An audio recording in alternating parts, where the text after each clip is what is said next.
हम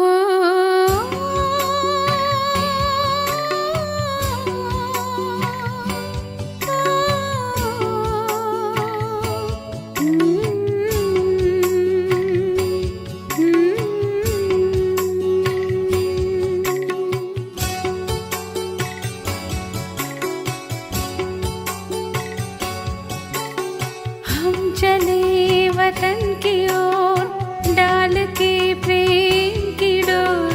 हम चले वतन की ओर डाल के प्रेम की डोर। बाबा खींच रहा है आज सहज ही अपनी। ஓம் சாந்தி 26/11/1984 அவ்யக்த பாப்தாதாவின் மகா வாக்கியம்.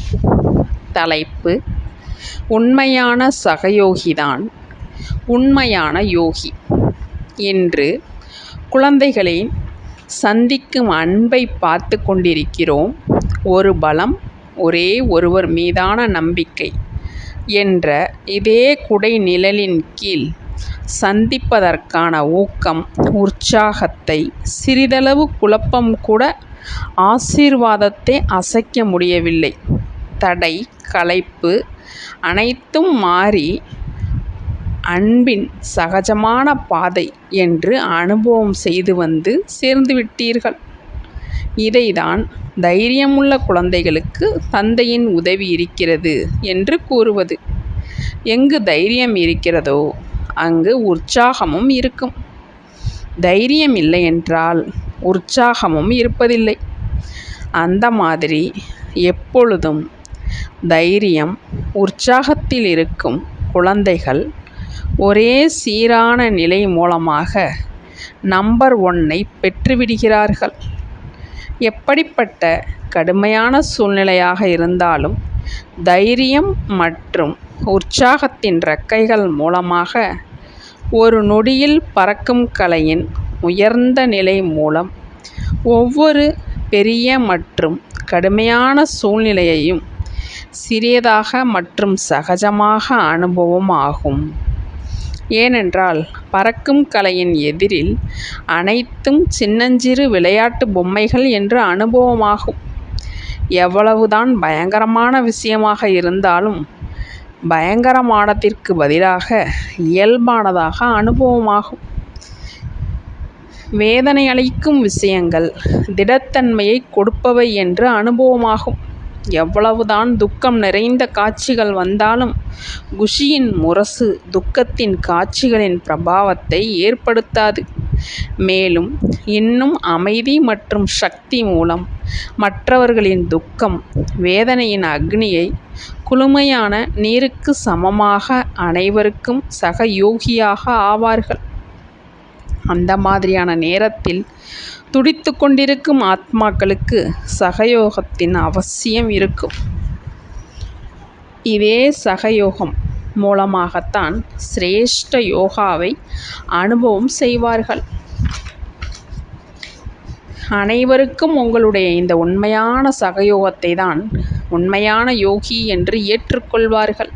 மேலும் அந்த மாதிரியே இறுதியில் ஐயோ ஐயோ என்று அலறும் நேரத்தில் உண்மையான சகயோகியாக இருப்பவரிலிருந்து உண்மையான யோகி என்ற இந்த வெளிப்படையான பலனை அடைவதன் மூலம்தான் வெற்றி முழக்கம் ஏற்படும். உங்களுடைய ஒரு துளிக்கான தாகத்தில் இருக்கிறோம் என்பது இந்த நேரத்தின் மகிமைதான். இது அமைதியின் சக்தியின் ஒரு நொடியின் அனுபவம் என்ற துளி துடித்து கொண்டிருக்கும் ஆத்மாக்களுக்கு திருப்தியின் அனுபவம் செய்விக்கும். அந்த மாதிரி நேரத்தில் ஒரு நொடியின் பிராப்தி அவர்களுக்கு ஒரு நொடியின் அநேக ஜென்மங்களின் பிராப்தி மற்றும் திருப்தியின் அனுபவம் செய்விக்கும். ஆனால் அந்த ஒரு நொடியின் சக்திசாலி நிலையின் நீண்ட காலத்து பயிற்சி உள்ள ஆத்மாவே தாகத்தில் இருப்பவரின் தாகத்தை தீர்க்க முடியும். அந்த மாதிரி துக்கம் வேதனை நிறைந்த பயங்கரமான வாயுமண்டலத்தின் மத்தியில் ஒரு நொடியில் மாஸ்டர் உருவாக்குபவர், மாஸ்டர் வரமளிக்கும் வள்ளல், மாஸ்டர் கடல் ஆகி அந்த மாதிரி சக்திசாலி நிலையின் அனுபவத்தை செய்விக்க முடியுமா? அந்த மாதிரி நேரத்தில் இது என்ன நடந்து கொண்டிருக்கிறது? எதிர்மறை விஷயங்கள் என்று அதை பார்ப்பதிலும் மற்றும் கேட்பதிலும் ஈடுபட்டு விட்டீர்கள் என்றாலும் கூட சகயோகி ஆக முடியாது. எனவே எப்பொழுதும் தன்னை அல்பகாலத்து இச்சை என்றால் என்னவென்று தெரியாத சக்திசாலி நிலையில் நிலைத்திருப்பதற்கான பயிற்சியினை இப்போதிலிருந்தே செய்யுங்கள். ஒவ்வொரு எண்ணம், ஒவ்வொரு மூச்சு மூலம் இடைவிடாத சேவாதாரி, இடைவிடாத சகயோகியாக இருப்பவரிலிருந்து யோகியாகுங்கள். எப்படி உடைந்த சிலைக்கு எந்த மதிப்பும் இருப்பதில்லை, பூஜைக்குரியதாக ஆவதற்கான தகுதி கிடைக்க முடியாது. அவ்வாறு துண்டிக்கப்பட்ட சேவாதாரி, துண்டிக்கப்பட்ட யோகி அந்த மாதிரியான நேரத்தில் உரிமையை அடையச் செய்யும் அதிகாரியாக ஆக முடியாது. எனவே அந்த மாதிரி சக்திசாலியான சேவை செய்வதற்கான நேரம் அருகில் வந்து கொண்டிருக்கிறது. நேரம் மணியடித்து கொண்டிருக்கிறது.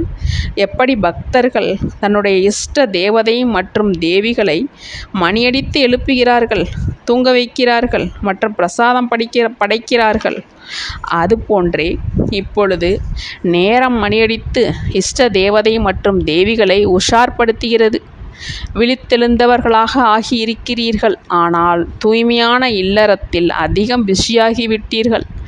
தாகத்தில் இருக்கும் ஆத்மாக்களின் தாகத்தை தணிப்பதற்கு ஒரு நொடியில் அநேக பிறவுகளின் பிராப்தியை செய்விக்கும் சக்திசாலி நிலையின் பயிற்சிக்காக தயாராக்கும் நேரத்தின் மணியடித்து கொண்டிருக்கிறது. பிரத்யக்ஷத்தின் திரைச்சிலையை அகற்றுவதற்கான நேரம் சம்பன்ன இஷ்ட ஆத்மாக்கள் உங்களை வரவழைத்து கொண்டிருக்கிறது. புரிந்ததா? நேரத்தின் மணியோசையையோ நீங்கள் அனைவரும் கேட்டீர்கள் இல்லையா? நல்லது. அந்த மாதிரி ஒவ்வொரு சூழ்நிலையையும் பறக்கும் கலை மூலமாக எளிதாக கடந்து செல்லக்கூடிய நீண்ட காலத்தின் ஒரு நொடியின் பிராப்தி மூலமாக திருப்திப்படுத்தக்கூடிய இடைவிடாத சேவாதாரி, இடைவிடாத யோகி, எப்பொழுதும் மாஸ்டர் வள்ளல், வரமளிக்கும் வள்ளல் சொரூபத்தில் இருக்கும், எப்பொழுதும் ஆசை என்றால் என்னவென்று அறியாத நிலை மூலம் அனைவரது ஆசைகளை நிறைவேற்றக்கூடிய மாஸ்டர் சர்வசக்திவான் சக்திசாலி குழந்தைகளுக்கு பாப்தாதாவின் அன்பு நினைவுகள் மற்றும் நமஸ்காரம். तो बच्चों को तो सर्विस करनी है, जो बाबा कहते हैं सबको ये बताओ कि देखो तुम्हारा एम एंड ऑब्जेक्ट ये है, एक गीता है बगैर, ये राजयोग है ना बच्चे। कैसे है राजयोग? बिल्कुल सहज है कि बाप को याद करो तो ये वैसा मिलेगा तुमको। ओम शांति।